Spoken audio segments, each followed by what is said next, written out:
Now I request Mr. D.B. Tripathi to come and please give the lecture. Challenges before budding journalists are that the challenges are budding. And the journalists, in any case, have to be budding. See, Oriana Fallaci, one of the great interviewers of modern journalism, she wrote in one sentence that journalism is instant history. So in many ways, if you look at journalism, you'll find that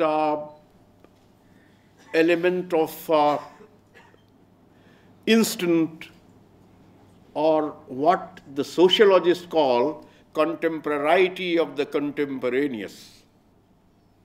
पत्रकारिता की जब बात करते हैं तो आज जैसे आप इलेक्ट्रॉनिक मीडिया देखें या प्रिंट मीडिया देखें तो एक शेर याद आता है, आशुतोष जी जरा ख्याल कीजिएगा इस पे, कि मुल्क का कौम का इतना भी न मेयार गिरे, मुल्क का कौम का इतना भी न मेयार गिरे, सुर्खियां देखते ही हाथ से अखबार गिरे. The moment you see the banner headlines of the newspaper, the news you read is about rape, about murder, about this crime, that crime, and this and that. The other day I was reading a newspaper. I begin my day with a Hindi newspaper. I never begin my day with reading the English newspaper. I read the Hindi newspaper first. And I was reading a newspaper. There was no news at all in that newspaper. News was what? ये यहाँ पे murder हो गया, यहाँ पे ये हो गया, यहाँ पे चोरी हो गई, यहाँ पे वो हो गया. अब the whole newspaper, right from the beginning to end, was full of this kind of story. तो अब ये समाज की वास्तविकता भी है जिसका जिक्र अभी त्रिपुरारी कर रहे थे कि there is reality, there are facts. And since I do not wish to take much of your time, I want to actually emphasize the certain facts are there. But these facts, and as Tripurari said, there is a lot of information, but how you select that information.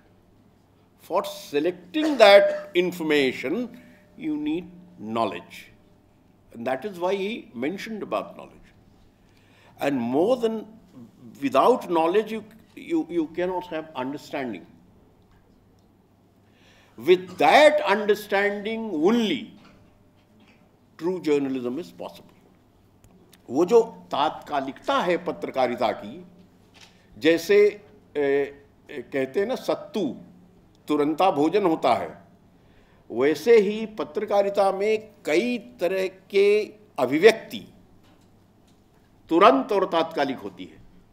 इसीलिए उर्दू का एक और शेर है पत्रकारिता के विषय में जो बिल्कुल चरितार्थ होता है, वो मैं आपको जरूर सुना देना चाहता हूँ.